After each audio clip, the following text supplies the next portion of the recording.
نحمده ونصلي على رسوله الكريم أما بعد فأعوذ بالله من الشيطان الرجيم بسم الله الرحمن الرحيم يا بني إنها إن تك مثقال حبة من خردل فتكن في صخرة أو في السماوات أو في الأرض يأتي بها الله إن الله لطيف خبير۔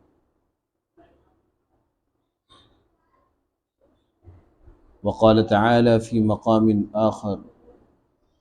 فمن يعمل مثقال ذرة خيرا يره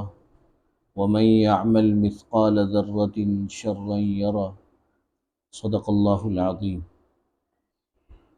یا بنی، اے میرے پیارے بیٹے، انہا ان تکو مثقال حبۃ، اگر رائی کے دانے کے برابر ہو کوئی عمل، حبۃ من خردل، پھر وہ کسی پتھر کے اندر ہو، فتکن فی صخرۃ، پتھر کے اندر ہو، او فی السماوات، یا وہ آسمان کے اندر ہو، او فی الارض، یا وہ زمین کے اندر ہو، یأتی بہ اللہ، تو اس کو اللہ تعالی حاضر کر دے گا۔ ان اللہ لطیف خبیر، بے شک اللہ رب العزت بڑا باریک بین اور باخبر ہے۔ یہ سورہ لقمان ہے اور اس کی آیت نمبر 16 ہے۔ لقمان حکیم نے جو اپنے بیٹے کو نصیحتیں کی، ان میں سے یہ نصیحت عقیدے کے متعلق ہے کہ اسلام کا ایک بنیادی عقیدہ، عقیدہ توحید، اور اس کی ایک بہت بڑی دلیل وہ ہے اللہ رب العزت کا علم اور اللہ رب العزت کی قدرت۔ اور تمام مسلمانوں کا، اہل اسلام کا یہ عقیدہ ہے کہ اللہ رب العزت کا علم اور اس کی قدرت کائنات کے ذرے ذرے پر محیط ہے، یعنی کوئی ذرہ کائنات کا ایسا نہیں جو اللہ کے علم سے باہر ہو یا اللہ کی قدرت سے باہر۔ اور یہ عقیدہ توحید کی بہت بڑی دلیل ہے۔ اس آیت کریمہ میں حضرت قتادہ رحمہ اللہ فرماتے ہیں کہ لقمان حکیم کے بیٹے نے سوال کیا، اے ابا جی، اگر میں کوئی گناہ چھپ کر کروں کہ کوئی دیکھ نہ رہا، تو ایسی صورت میں اللہ تبارک و تعالی قیامت کے دن اس گناہ کو ظاہر کر دیں گے؟ اس پر لقمان حکیم نے یہ نصیحت کی اپنے بیٹے کو کہ اے میرے پیارے بیٹے، کہ اگر کوئی اچھا عمل یا برا عمل رائی کے دانے کے برابر، اگر اتنا عمل بھی کسی نے کیا اور پھر وہ عمل یا وہ رائی کے دانے کے برابر خصلت پہاڑوں کے نیچے ہو یا آسمانوں کی بلندیوں پر ہو یا زمین کی گہرائی میں ہو، یأتی بہ اللہ، اللہ اس عمل کو ظاہر کر۔ وَوَجَدُوا مَا عَمِلُوا حَاضِرًا، انسان جو بھی عمل کرے گا حاضراً، اللہ اس کو لے آئیں گے، ظاہر کر دیں گے، وہ دیکھے گا اس عمل کو۔ اور انسان کا علم اور اس کی قدرت انتہائی ناقص ہے۔ اور یہ علم اور قدرت ناقص کیوں ہے؟ وجہ اس کی یہ ہے، کوئی بھی چیز انسان سے جو مخفی ہے، اس کا ایک سبب تو یہ ہے کہ وہ چیز غایت صغر، انتہائی چھوٹی ہو، کہ جو انسان کی نگاہ میں نہ آتی تو وہ چیز انسان سے مخفی ہوتی ہے۔ اسی طرح کبھی ایسا ہوتا ہے کہ وہ چیز تو سامنے ہے لیکن بہت سارے پردوں کے پیچھے ہے، تو انسان کی نگاہ پردے کے اس پار یا دیوار کے اس پار نہیں جا سکتی، وہ دیوار اور پردے درمیان میں حائل ہو جاتے ہیں تو انسان اس چیز کو نہیں دیکھ سکتا۔ اور کبھی کوئی چیز بہت دور واقع ہوتی ہے تو انسان کی بصارت کام نہیں کرتی، جس کی وجہ سے وہ چیز مخفی ہوتی ہے۔ اسی طرح کبھی ایسا ہوتا ہے کہ کوئی چیز انتہائی تاریکی اور اندھیرے میں ہوتی ہے تو انسان کی نگاہیں کام نہیں کرتی۔ اگر اور یہ جو رائی کا دانہ ہے، جو اللہ نے اس پہ مثال دی ہے کہ رائی کے دانے کے برابر، تو یہ رائی کا دانہ جس کی کوئی حقیقت نہیں، کوئی شے نہیں، بے حقیقت ہے، بے وزن ہے، اس کی کوئی قیمت نہیں، اور پھر یہی رائی کا دانہ پہاڑ کی چٹان کے نیچے یا اس کے اندر ہو، ایسا پہاڑ کہ جس پہاڑ کے اندر کے لیے کوئی راستہ ہی نہیں ہے، یا آسمانوں کی بلندیوں سے اوپر ہو کہ جس کی بلندی کو دیکھ کر سر چکرا جائے، یا زمین کی تہ کے نیچے ہو کہ انسان کی رسائی وہاں نہ ہو۔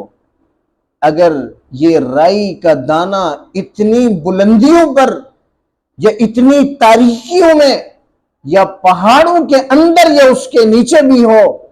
اللہ تبارک و تعالی اس عمل کو بھی قیامت کے دن ظاہر کر لیں گے۔ یہ اللہ کا علم ہے اور اللہ کی قدرت ہے کہ اللہ کا علم اتنا وسیع ہے کہ اللہ کے علم سے کوئی چیز مخفی نہیں ہو سکتی، اور اللہ کی قدرت اس قدر غالب ہے کہ کوئی چیز کسی بھی شکل میں اور کسی بھی حیثیت میں وہ اللہ کی طاقت اور قدرت سے باہر۔ جب اللہ کے علم اور قدرت کی یہ کیفیت ہے تو پھر تصور کر لینا چاہیے، پھر جان لینا چاہیے کہ اس کے علم کی کیا انتہا ہوگی اور اس کی قدرت کی کیا انتہا ہوگی۔ وہ اللہ رب العزت کہ جس کا علم اتنا وسیع ہے، جس کی قدرت اتنی زبردست ہے، وہ اللہ انسان کو اس اللہ نے ایسے ہی نہیں چھوڑ دی، بلکہ اللہ فرماتے ہیں فَمَن يَعْمَلْ مِثْقَالَ ذَرَّةٍ خَيْرًا يَرَهُ، اگر ذرہ برابر رائی کے دانے کے برابر بھی اگر کسی نے کوئی نیکی کی وہ اسے دیکھے گا۔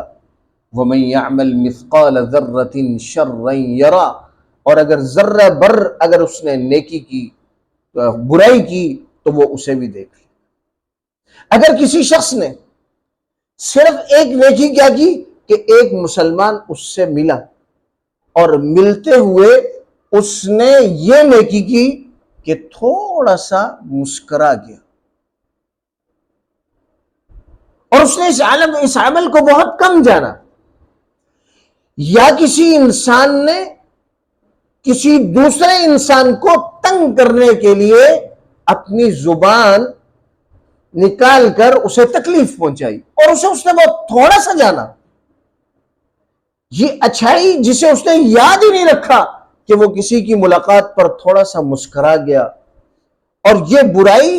کہ اسے برائی سمجھا ہی نہیں اور اسے زبان کے اشارے سے آنکھ کے اشارے سے تکلیف پہنچائی۔ اللہ تبارک و تعالی ان نیکیوں پر انعام عطا فرمائیں گے، اور ان برائیوں پر اگر پکڑ کرنا چاہیں گے تو اللہ تبارک و تعالی اس برائی کو لے آئیں گے، ظاہر کر دیں گے، اور ظاہر کر کے اس کے بارے میں باز پرس کریں گے۔ پھر اللہ تبارک و تعالی نے انسان کے اعمال کے لیے کہ انسان کسی حالت میں اللہ سے مخفی نہیں، اس کا کوئی عمل اللہ سے مخفی نہیں، عمل تو دور کی بات ہے کہ انسان کے سینے میں جو خیال کی ایک لہر چلی اللہ تبارک و تعالیٰ کے علم میں تو وہ لہر ہے۔ کفار مکہ کبھی کبھار ایسا کرتے کہ اپنے دل میں سینے میں ایک پلاننگ بناتے کہ نبی علیہ الصلوۃ والسلام کو یوں تکلیف پہنچائیں گے، صحابہ کرام کے ساتھ ایسا سلوک کریں گے۔ ابھی یہ دل میں پلاننگ کی کسی نے اور کسی سے مشورہ نہیں کیا، کسی سے ذکر نہیں کیا، اللہ تبارک و تعالیٰ نے قرآن نازل فرمایا تو وہ سر پٹ رہ گیا، دنگ رہ گیا کہ یہ بات تو میں نے کسی سے ذکر ہی نہیں کی۔ اللہ نے اسے قرآن بنا کر کفار مسلمانوں کو ہوشیار کر لیا کہ آپ کے بارے میں یہ پلاننگ ہو رہی ہے، ہوشیار رہیے۔ ایسے ہی اللہ تبارک و تعالی نے کسی انسان کو آزاد نہیں چھوڑا، بلکہ اگر وہ نیک عمل کرتا ہے یا برا عمل کرتا ہے تو اللہ تبارک و تعالی نے اس کے لیے، اللہ رب العزت نے چوکیدار مقرر کیے، لکھنے والے مقرر کیے۔ سب سے پہلے تو اللہ رب العزت نے کرامن کاتبین، دائیں اور بائیں اللہ تبارک و تعالی نے فرشتے مقرر کیے کہ فرشتے یہ لکھیں گے، ہم نیکی کر رہے ہیں تو اسے لکھ رہے ہیں، ہم برائی کر رہے ہیں تو اسے لکھ رہے ہیں۔ لیکن اللہ کا احسان یہ ہے کہ ہم نے نیکی کا ارادہ کیا کہ فلاں شخص جو ہے پیسے تقسیم کر رہا تھا تو دل میں یہ ارادہ ہوا کاش میرے پاس اتنا مال ہوتا، میں بھی اللہ کے راستے میں خرچ کرتا، بس یہ نیت کی تو نیکی والا فرشتہ اسے لکھ لے۔ اللہ تبارک و تعالی اسے اپنے پاس محفوظ کر لیں گے۔ اور ایک شخص ہے کہ اس نے گناہ کیا تو اب گناہ والا فرشتہ اسے ذرا روک دیا جائے گا کہ یہ بندہ توبہ کر لے۔ اگر وہ بندہ توبہ کر لے تو اسے لکھنے کی ضرورت ہی نہیں پڑے گی، لیکن اگر اس نے توبہ نہیں کی اور کسی دوسرے گناہ کی طرف متوجہ ہوا تو پھر وہ فرشتہ اس گناہ کو لکھ لے۔ چنانچہ قیامت میں اللہ تبارک و تعالی فرشتوں کے لکھے ہوئے جو رجسٹر اور دفتر ہے ان اعمال ناموں کو انسانوں کے سامنے پیش کرے گا کہ یہ نیکیاں کی ہیں اور یہ برائیاں کی۔ ایک تو اللہ تبارک و تعالی نے یہ طریقہ مقرر فرمایا کہ فرشتے اسے لکھ رہے ہیں۔ پھر اللہ تبارک و تعالی نے دوسرا طریقہ یہ اختیار فرمایا اور یہ پہرا لگایا کہ جس زمین میں، جس حصے میں، پانی کے جس حصے میں، زمین کے جس حصے میں، خلا کے جس حصے میں انسان نے جو نیکی کی، وہ زمین اور وہ جگہ وہ خود قیامت والے دن گواہی دے گی کہ اس نے مجھ پر یہ نیکی کی اور یا اس نے مجھ پر یہ گناہ کیا۔ اذا السماء انشقت وَأَذِنَتْ لِرَبِّهَا وَحُقَّتْ وَإِذَا الْأَرْضُ مُدَّتْ کہ زمین اپنے اندر سے سب کچھ باہر پھینکے گی اور بتائے گی زمین کہ اس نے مجھ پر یہ گناہ کیا اور اس نے مجھ پر یہ نیکی کی۔ تو زمین گواہی دے گی، وہ جگہ گواہی دے گی جس جگہ پر انسان نے نیک اعمال کیے، اور جس پر انسان نے برے اعمال کیے وہ زمین گواہی دے گی۔ اور پھر ایک اور گواہ اللہ نے یہ مقرر کیا، ایک اور گواہ اللہ نے یہ مقرر کیا کہ انسان کے ہاتھ سے اگر گناہ صادر ہوا، یا پیر سے گناہ صادر ہوا، یا آنکھ سے گناہ صادر ہوا، یا زبان سے گناہ صادر ہوا، یا جسم کے کسی بھی عضو سے گناہ صادر ہوا، اللہ فرما رہے ہیں اليوم نختم على افواہہم وتکلمنا ایدیہم وتشہد ارجلہم۔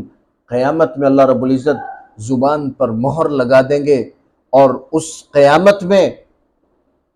تکلمنا ایدیہم، اس کے ہاتھ بولیں گے کہ اس نے یہ گناہ کیا، وتشہد ارجلہم، اس کے پیر گواہی دیں گے کہ اس نے یہ گناہ کیا،